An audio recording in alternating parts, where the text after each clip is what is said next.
Welcome back to the podcast. Today we have Charl Burning. Say hello, Charl. Hello. That's usually how I start these. I'm not a big intro kind of person. So we'll dive straight into it. Charl is actually one of our coaches now. Yeah. That was a big change, right? You only became a client not long ago. Yeah, I upgraded and then a week later it was like, do you want to come and work for us? Upgraded and then upgraded again. So what we usually do is kind of take a bit of a back step into like you becoming a personal trainer and stuff like that. It says on my notes that you became a personal trainer while you were in school. Yeah. Talk me through that. So I was actually doing quite well in school. I was in a grammar school and I got a little bit like depressed because I think I was like a teenager and I just didn't know what to do. And I remember going up to my dad and saying, Dad, if you pay for a gym membership, it'll be cheaper than paying for a therapist. So then I used to go to school and then I'd go home, walk to the train station, get the train, go to the gym, and then I'd walk home and then had like a few sessions with a PT there, which was like free and included in the membership. And then I just kind of fell in love with it. And I knew I was doing everything wrong. So I started researching absolutely everything. So I actually qualified when I was 17. Really? So it's been I'll be 25 in like 8 days. So you qualified when you were still in college? Yeah. Basically. So I was doing my A-levels Monday to Friday all day. And then every night I would drive to the gym and then I'd work at the gym for free till 10 p.m. And then on a Saturday and a Sunday, I would drive into Liverpool again and I would do my PT course all day Saturday, all day Sunday, as well as trying to do my A-levels, which weren't in PT. They were like business, psychology, everything else. How did you find that? Because I found my A-levels really difficult. Like I thought A-level was probably, even to this day, probably the hardest thing I've ever done.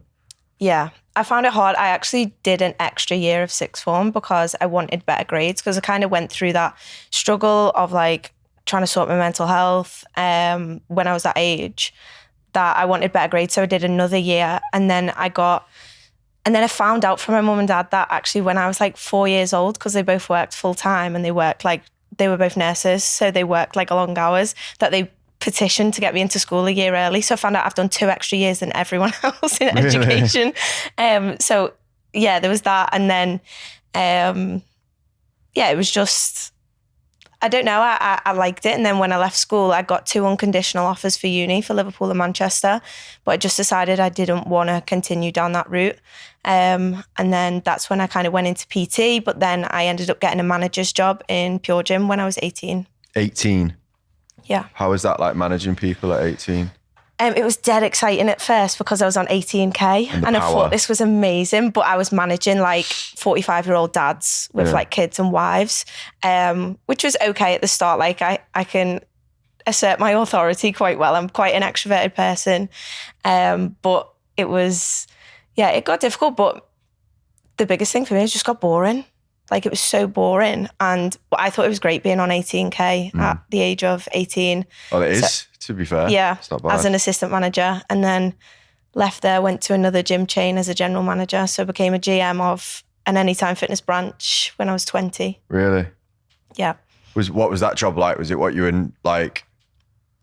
expected, or was there a lot of difference? It was very different because it was a franchise, so it was very sales focused. It was more of a boutique gym, so it was all about leads, following up on people. But I had to ring people every single day, and I had to ring people who were like in debt to the gym and like in arrears, and I had to chase them and then have arguments on the phone and stuff. And the company that I worked for, they didn't have very good morals. The family that owned the chains. One of my friends used to work for an Anytime Fitness as a general manager. And I'm not sure whether it's the same family that own them all. Yeah, they had 5. They've had to sell 4 of them. I'll ask you later which one it was, because I don't want to drop anyone's name and get done for slander. It won't be the only lawsuit I've ever had, but I'm learning my lessons. So GM, I'm assuming then after that you went back into personal training. Well, no. So I absolutely hated that job and I was like, just need to get out of it. So my mum has her own businesses. She runs private healthcare businesses. And I was like, I need to get out and I need to get out fast. And she was like, come and work for me, because she knew like what skills I had that were transferable. She was like, come and work for me. So I started working in recruitment for her. And then I was there for a bit, and it was 9 till 5. I was on call sometimes just to answer the phone, not to go anywhere. And then I'd get home at 5 and I'd just sit on the bed and I'd be like, what the fuck do I do now? Like, how do people do this? Because I'd never had free time before. I'd always go to school, go work at the gym. Weekends were busy with like working in the gym and doing my PT course and like studying. So when I got home at 5, I would just sit there and be like, what do normal people fill their evening with? So I went back to PureGym and I basically groveled and said, please, could I come back as a PT? So I did that. So then I started PTing around a full-time job and then became branch manager in private healthcare across 2 regions. So I'd PT in the morning, 6 till 8, and then I'd drive to the office, work till 5, manage the whole team. Then I'd drive back to the gym, do 5:30 till 9:30 at night, and then go home. I'd get home about 10 p.m. and then do the same every day, Monday to Saturday. How did you even manage that? I have no idea. I have no idea whatsoever. And then Sundays was check-in day. So I literally had like no time whatsoever. No balance at all. It was, I didn't look after myself. It was like, I remember totaling it up once and I'd spent £1,800 on takeaways in 1 month on Just Eat because every meal was just on the go. Everything was on the go and it was like it's the stupid things that you do when you have more time than money. And it's like, well, instead of going to Tesco to fill up my car, I'm going to go to BP because it's closer and it's quicker and it's easier. And it's just all those like stupid things that you will just pay to get done faster, but not actually just save the money for reinvestment instead and actually alleviate some of the pressure. So how old were you when this was all happening? Like what age was this? 22. Christ. I finished in-person PT fully a couple of months ago. From about 21 till about 24. You're on 24 now? Yeah. Jesus Christ, you've done a lot for 24. You've done a lot for 24. So you've literally so you skip university, straight into PT, branch manager, gym manager, worked in recruitment. Yeah. Then back to PT. Yeah. When did you leave being the branch manager at the healthcare thing? That was when I was 23. So it was just over 2 years ago. And then you PT'd full time from there? Yeah. So then I went full rent in the gym. And I was like, you know what? I've always done it. And I've done it here and there, but I've always done something else alongside it. I think probably because I was scared that I wouldn't be successful. So I always had to have a stable income and like a job with career prospects and stuff for the future. And I was like, like what will happen if I actually put everything into it? And then I did. And from that point, that day when I went back to PureGym and I groveled for the PT job back, I was fully booked from like a month in for the next 3 years throughout COVID. I built a gym in my house and I was fully booked for 3 years up until the day I left. And I still get inquiries now because they haven't took me off the website. Have they not? Is that the one in Bidston? Yeah.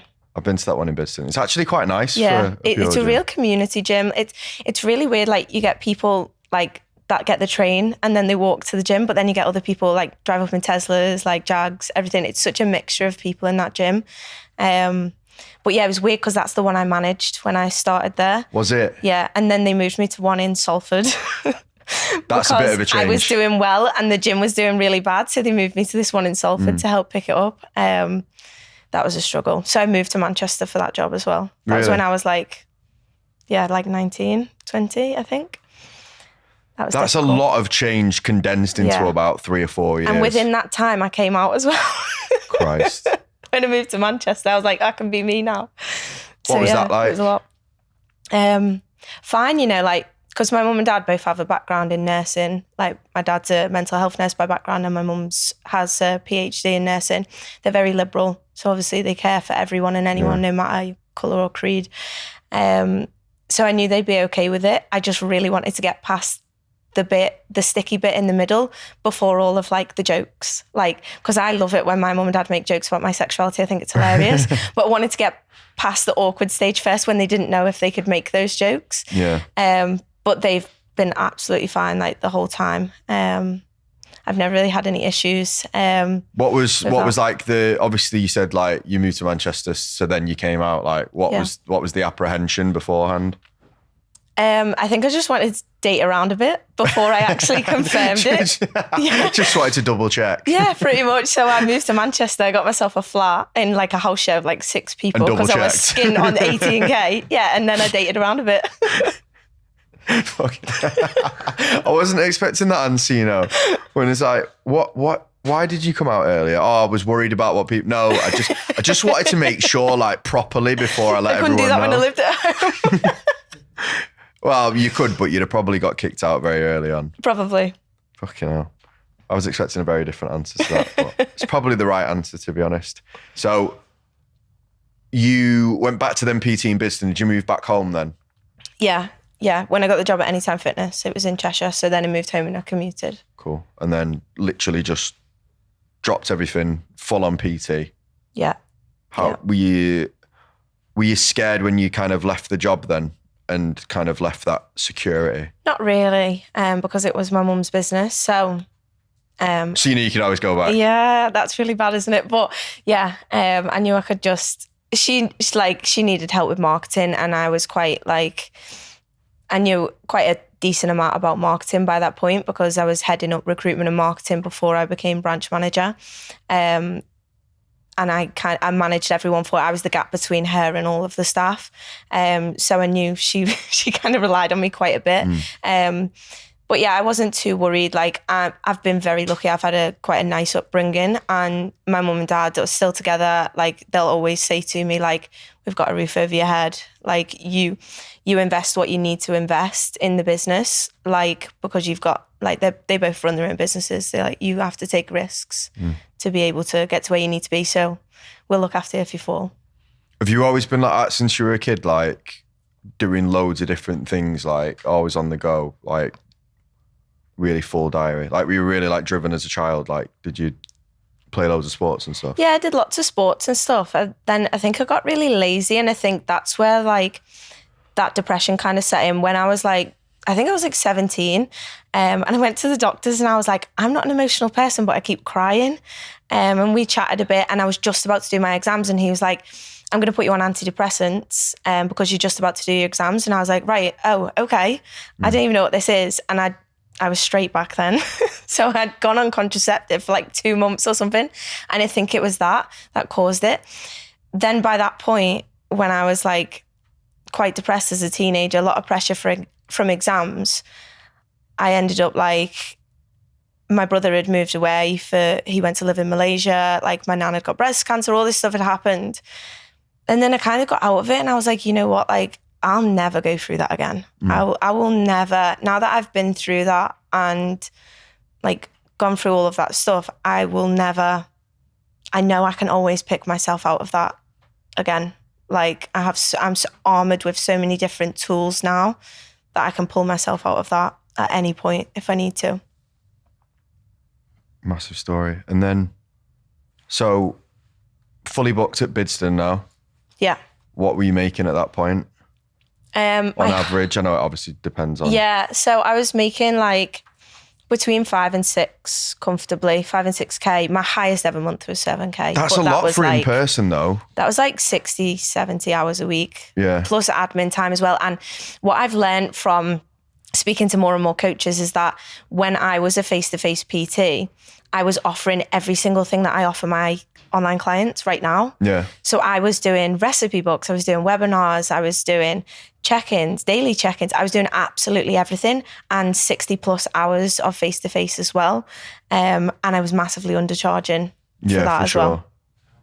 I mean, that's probably how you managed to make so much though, because it was that good of a service and you were delivering that much. People were like, that's a no-brainer. I'm definitely going to go sign up. Yeah. Yeah. And I had PTs next to me charging £20 an hour. And my prices, like, I got up to like, not hourly, but 55. They worked out at £55 an hour. Yeah. And I was still the most fully booked PT in there. Did you gradually increase that, or was that just, Yeah, so it was 140. So it was like £35. And I had loads of people, but I would never have like someone say no in a consultation. It was just, and it was like my retention was also really good as well. And I had like so many inquiries that I would be turning people down. I just wouldn't answer my messages on Instagram because I wouldn't need any more clients. My clients were okay. I wasn't pushing online. I was just posting because it was my own ego. I was posting my own training. So I always did well from that respect. And then when I kind of was like, there's no next level to take this if I stay where I am. If I keep my prices the same, there's nothing else to do. So then I started increasing prices, then got up to like $220 a month for face-to-face. So you fully booked, prices are as high as they want. What made you choose to go down the online route instead of like maybe opening your own gym or something like that? Because that's really the two options that you've got at that point, isn't there? Yeah. It's either you can't really employ other personal trainers in a commercial gym because... Oh, I did that as well. She didn't, because that would have been in breach of contract. But no, I know what you meant. So, but obviously there's a limit to how much you can do that before the people in the gym start cottoning on that. Hang on a minute, she's building like employees within our business that aren't. Oh, they were okay with it. Were they okay with it? Because I was fully on rent. And I guess they're just like, well, those cunts are going to keep paying us, right? Well, if she keeps giving them work. She came in and it... how many? I think she's 5 months since qualifying, and we had a meeting yesterday. She's on 5.5K. Fucking hell. Within 5 months of qualifying. I hope you're taking a tidy cut of that still. Oh, yeah. Yeah. Oh, that's brilliant. So why don't you just carry on doing that then? So I was obviously working like probably in total, including admin, around 85 hours a week. My partner was living with me in my mum and dad's house, and we've been together for about 3.5 years, and we had 2 dogs together. We bred puppies in lockdown, so we had the mum and the baby. And you never, a Scouser breeding puppies in lockdown. Dash hounds. Oh, they were at least they weren't American bullies. I was going to say, you sure you're not a drug dealer undercover? They went for a fair amount as well in lockdown. I can imagine they do. Yeah. Not that all Scousers breed dogs, but I got my dog from Liverpool. Well, there you go. That house was mad, like absolutely mad. I went in and there's just like it's 2 up, 2 down, like 12 dogs. Yes, oh my God. And then our little Nero is just like this little squeaky hamster-looking thing in the corner, while these other like massive 40-kilo dogs are just roaming around like lions. And I'm like, how does this woman like live in this house? The lad who I bought the dog off, it was his mum's gaff, and he weren't there. it was just his mum looking after all these dogs.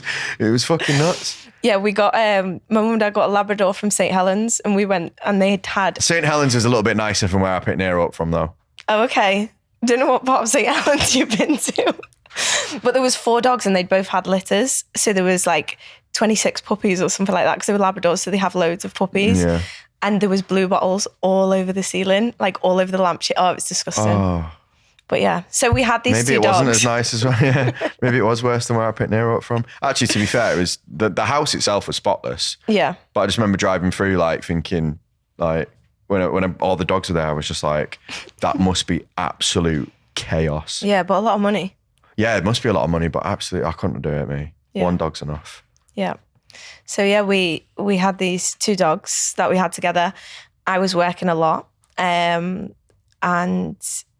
it took its toll on her, and she cheated on me. Nice. It was very traumatic. I can imagine.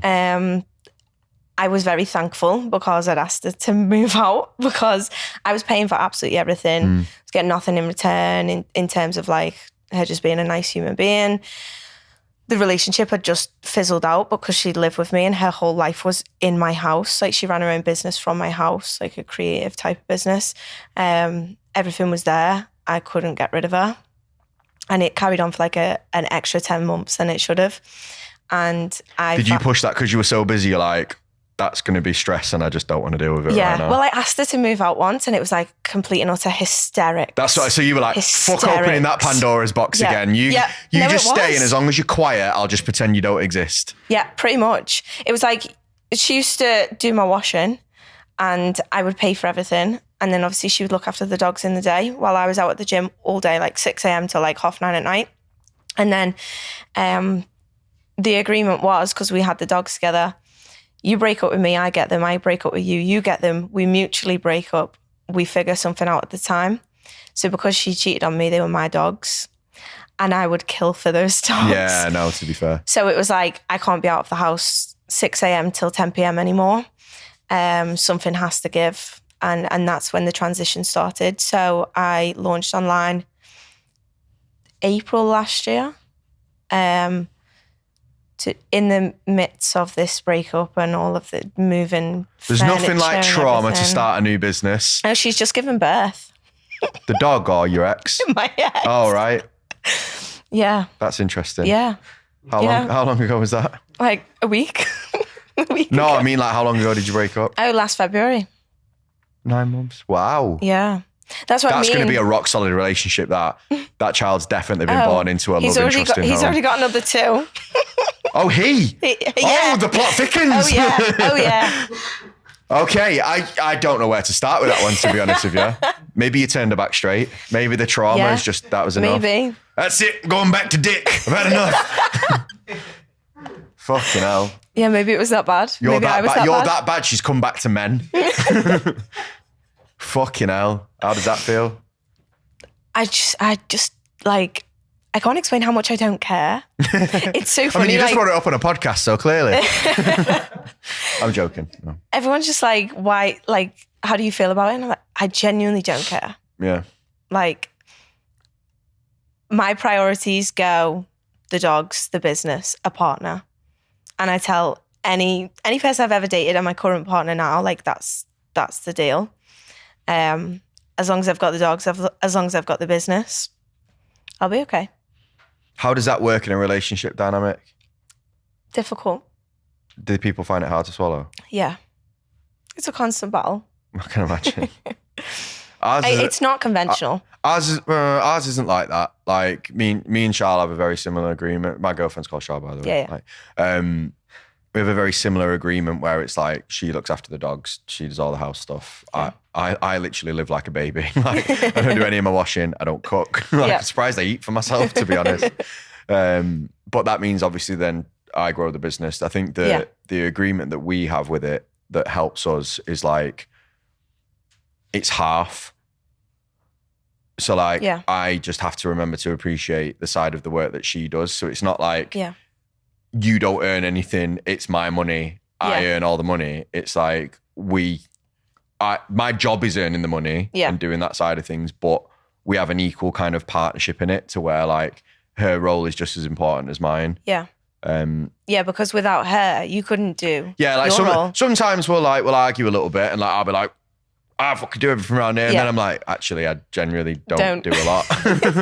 I sit at my computer a long time. Yeah. I got a PlayStation the other day and she was like, do you work when you're up there? And I'm like, it's for the weekends. And she's like, if I hear that on while you're up there, there's fucking problems. Little does she know I'm playing Hogwarts Legacy for the next 3 weeks. This big project that I keep talking about on Instagram, it's not actually fucking happening. My big project. The big upgrade. My big upgrade was getting a PS5. Harry Potter's help going your productivity. Down. To be fair, I've not actually bought Harry Potter because I know it would consume my life. Like, I was that kid in school that like played World of Warcraft like to an insane amount. Yeah, I think you've got to like proper adult yourself when you know you're busy and you know you're running a business. Yeah, I just don't have time now, so I don't even open that kind of worms. Yourself. Like, I've got FIFA because I know you can turn it on, play one game and turn it off. Like, anything that requires you to get involved with the character, no chance. Yeah. That's why I just don't start series on Netflix because I'll just get stuck. There's no investment. I like watching sport because it's 90 minutes. It's like, it's done, it's over, finished. I'll just do a Sudoku or something. I'm messing. Really?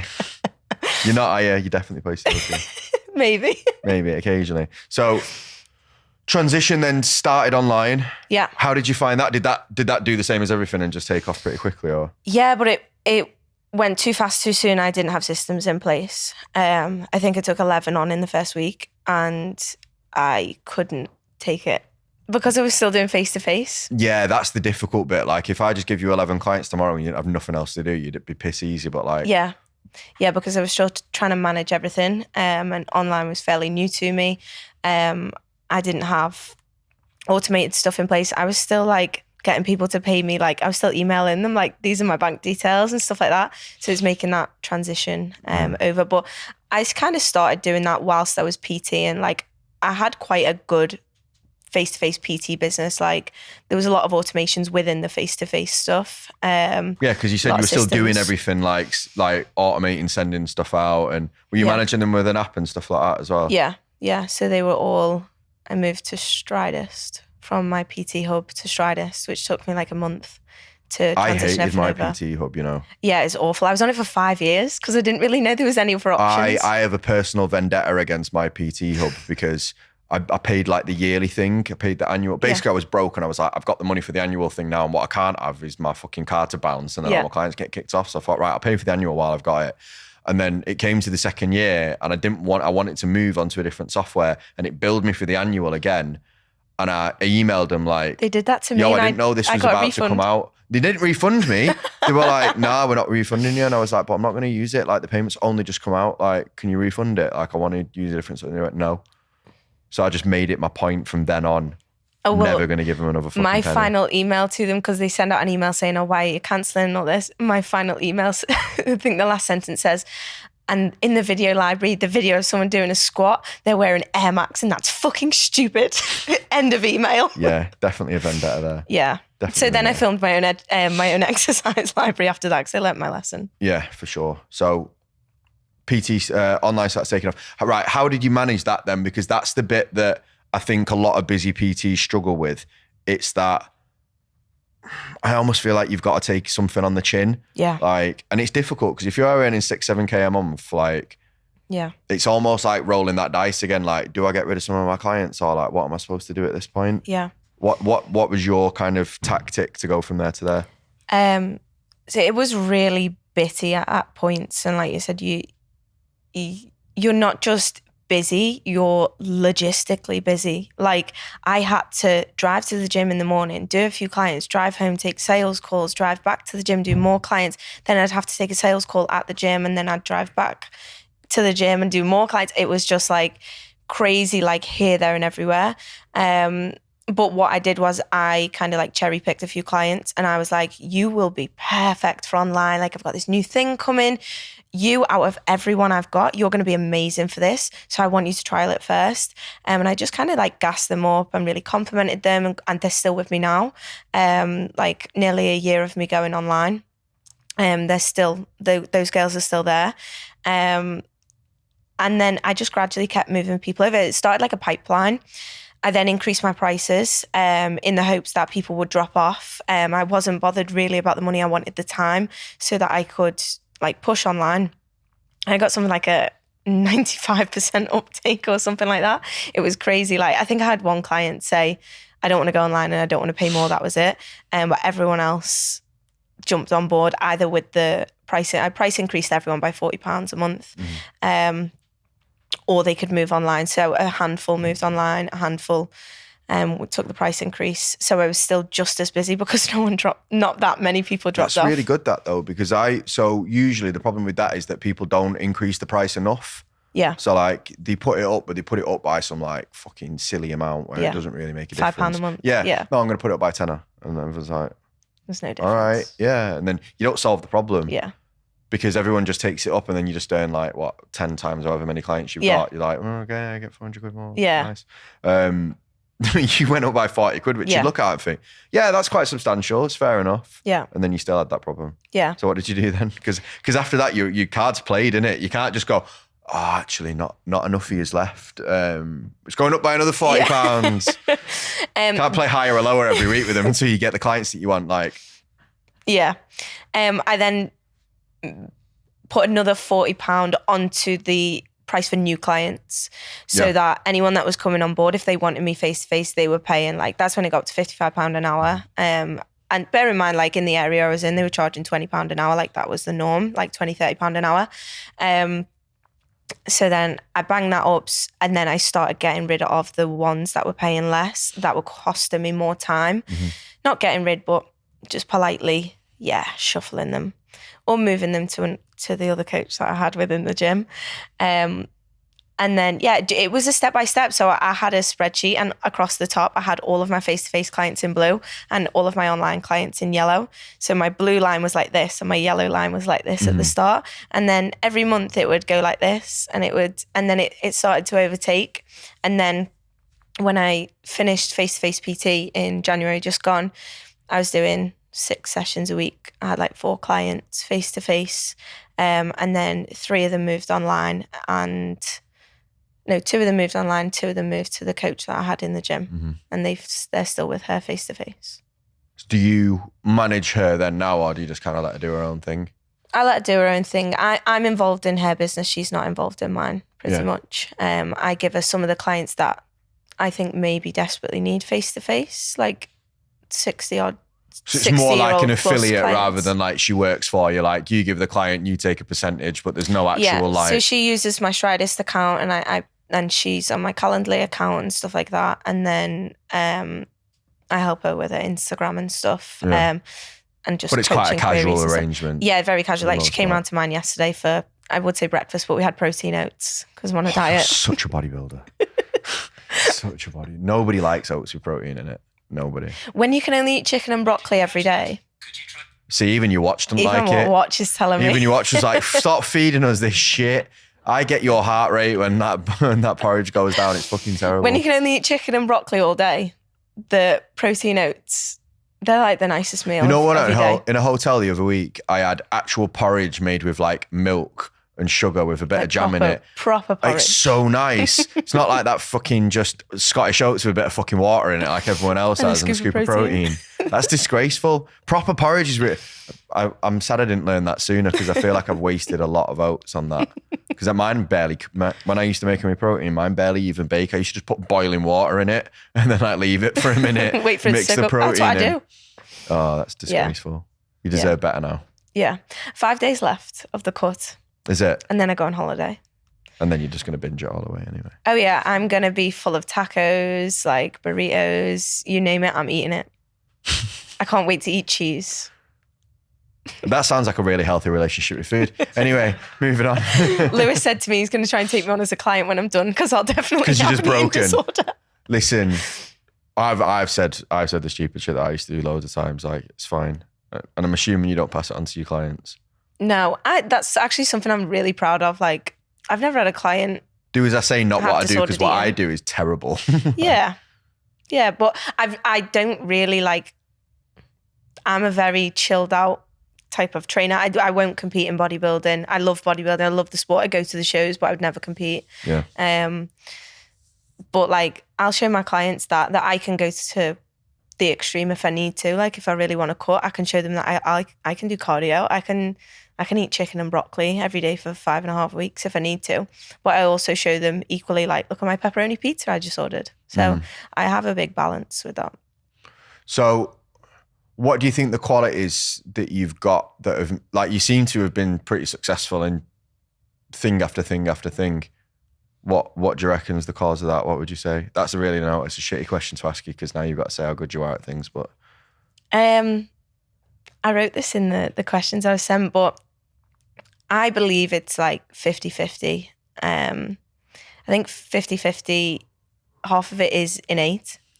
Like, some people just don't want, or not that they don't want to be successful, but they're happy being comfortable. Mm-hmm. And the other half is like looking at the metrics of things and where you currently are and where you want to be. I have a therapist, and we talk about this extensively,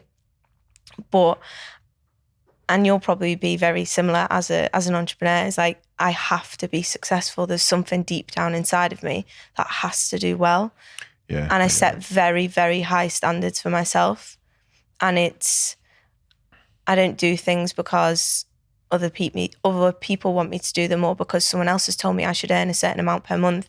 Like, this all comes from within. And I think that can be hard sometimes because you hold yourself to a high standard, but that also like makes you successful as well because you're so like critical of yourself. Mm-hmm.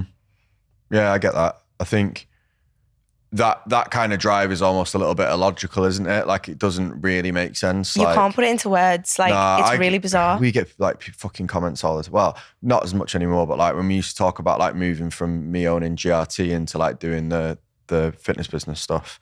And they were like, well, why would you leave a business that was making that much money? It's fucking clearly lying. And I'm like, no, I just can't really explain it to you. Like, why I was just not asked about moving it. Like, there's no way you were making that much a month, or else you would have never left it. And I'm like, no, but I did. Like, I'm still hungry for more. It's not even more. Like, I'm not really asked about more. Like, I can pretty much buy anything I want now. Yeah. It's just, what the fuck else am I going to do? Yeah. Like, what would I do all day? Play Harry Potter Legacy? Yeah. Like, I probably could, to be fair, but then that's obviously a lot. Right, this sounds real. I've always like not wanted to sound like that guy, but like, it does almost become like a game. It's like, just what's the next thing? What's the next thing? What's the next thing? And that I don't want to say that to like trivialize people who are struggling. Like, I get that making more money seem like a game to some people is really like, that sounds appalling. Yeah. But it just does become that. And I do try and check myself at times and think, right, I'm earning an obscene amount of money. Like, what can I do with it? Like, I give quite a bit to charity and stuff like that. But again, you've still got to make sure that the business is growing and you've got finances there. It's just, and I don't think that'll ever go away. If you're that person, I just think you're that person. Yeah.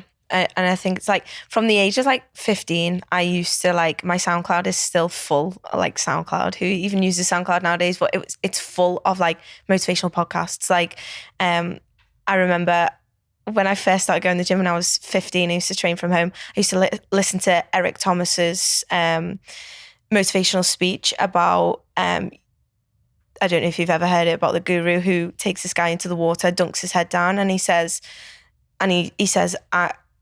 teach me how to be successful. And he says, meet me at the beach. So he walks him into the water and he dunks his head down and he takes his head up and he's like, basically like, what the fuck? And he's like, you will only become successful when you want it as bad as you wanted to breathe in that moment right then. That's when you will get it. I've heard that. Like quote. all of that stuff. Like, I have a tattoo here, which is a shark, and it's from Walter Bond's motivational speech about shark mindset. So I've listened to them from the age of 15. Like, that's where I think it is innate. Because like my mates were all going to uni and like getting drunk and like all that stuff, which is great for them. And they have like good jobs now, but I just felt different. Like, I started building a business, like even when I was still in school. Like, I used to turn up to the sixth form common room with like protein shakes and like raw eggs and stuff because we didn't have any space to cook. And I used to like put them in a protein shake and drink them because that's what I wanted to do. And now all of those people ask me for coaching. And I have like quite a few of the girls that I went to school with, like on my clients right now. And you think the gyms was like an early thing that set you up well for success? Like, because the gym is literally just, I find the gym is like business. I know maybe I don't look as much like I used to go to the gym as I used to, but like. If you're in good nick, yeah. Well, it's not even that, but you just have to like. Enjoy it, know what you're doing. Get up, do the food, do like the training. Routine, I get you. Get up, do the food, do the training, like, and then do it for years. Yeah. Like, not like do it for 6 weeks. Yeah.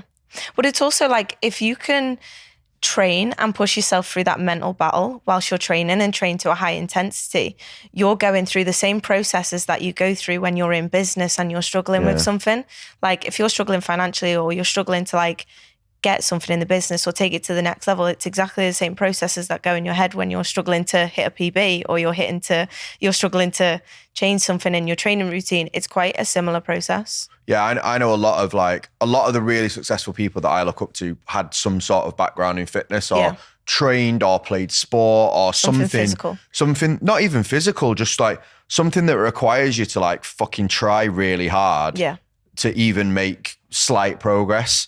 Like, and was unfair as well. Like, I played basketball when I was a kid. Can you imagine how fair it was when I got to 16 and everyone else went to 6'4" and I'm fucking, I only got to like, I only realized the other week that I'm nearly 6 foot now, because I've always thought I was 5'9", but that's because I measured myself when I was like in college, and I was 5'9" in college. And you told everyone you were 6 foot anyway? No, I didn't. I've always been quite, because you fucking, well, my best mate's 6'4" as well, so it doesn't really fucking swing, does it? If you're like, I'm 6 foot and like, is he 7 foot tall then or what? So it doesn't really work out. So I never had that. If all my friends were short, I probably could have tried to pull it off. But unfortunately, I went the other way and all my mates were really fucking tall. But I must have grown like from college to maybe being an adult. Oats. It might have been the oats. That was it. I saw the protein. But I forgot where I was with that point now. I have no idea. Oh, it was unfair. Like, you can't sort it, can you? Like, there's nothing you can fucking do about wanting to play a sport where everyone else is fucking 6'4" and you're it's not. An unfair advantage. Just try harder. Yeah. It's the same way, like some kids, like when you used to play football with them when you're little, there was kids when we were in like year 7 and year 8 that had like 6 packs and was shredded out the mind and ran really quickly. And you're just like, oh, I'm like 5'2" and chubby. Like, the fuck am I going to be as good as them? And but if you like it, you've just got to carry on. I think like if you want to achieve something in it. And I think like sport, fitness, you've always got to deal with people that like either more genetically gifted than you or have more time than you or have more money to throw at it or whatever that is. But if you do something like that for long enough, you kind of, I think, appreciate. And people that doubt you as well. Because a lot of that comes with like famous sports people. They talk about how many times they were told they couldn't do it. And then now they're like the best in the game. I was a soft ass when I was a kid. When they told me I couldn't do it, I was like, fine, I'll quit it. Okay, I'll go home and play Harry Potter. But yeah, pretty much. World of Warcraft's easy. You just keep tapping the buttons and you get bigger. But then obviously, I think I'm slightly different to you, whereas like I was like a high achiever in school, but then I went through a period of like university and to 25 of just fucking being shit, basically. But I think you've got to have it in you, and then sometimes you go through situations where you're like, oh, all right, I just need to fucking work hard now. Yeah. And I think that's the underpinning part of it all, like speak to people like yourself and the other people we have on the podcast, the underlying thing. No one's ever gone, you know what, it's pretty fucking easy, to be honest with you. I just kind of half-assed it and everything worked out all right. Yeah, it's like a spark, and I think you can recognize it in other people as well. And like when you start having a conversation with another coach and you can sense that spark, it's like you suddenly become best friends. Like me and George, like I can tell George has the same spark. And George like, just chats shit. Yeah, that's true. But it's like that constant drive to be better and self-improvement and stuff. You can see that in people. And you start recognizing that differently. Yeah. Works with the way as well. Like I've met people that I used to think like I looked up to, and then I speak to them and I'm like, oh, you're a loser. Not a loser, but like just like you don't have it about you. Yeah. Which is kind of upsetting to me. And then you're like, how the fucking you've got as far as you have. Yeah. But hey ho. Right. Finish up 3 tips for people in fitness looking to achieve something out of it. Be completely authentic. Be completely yourself. The audience will thrive off it, and you will do so much better if you're yourself, and you'll find it easier. Hold yourself to a high standard in terms of your organization, in terms of the amount of work that you put in terms of like integrity. Do everything you tell yourself you're going to do. And the third one is don't lose sight of the reason why you started. Like the reason you actually care. The reason I got into it was because I didn't know what I was doing in the gym. And now I help other women do the same. And every single thing is for the benefit of the client. If the client can't achieve something, that's my fault. That I haven't provided the right environment. So do everything with care and attention for your clients at the forefront of absolutely everything. Brilliant. And where can people find you if they want to have a nosy? People are nosy. At coached by Charl. Coached by Charl. Thank you very much. Fab. Thank you.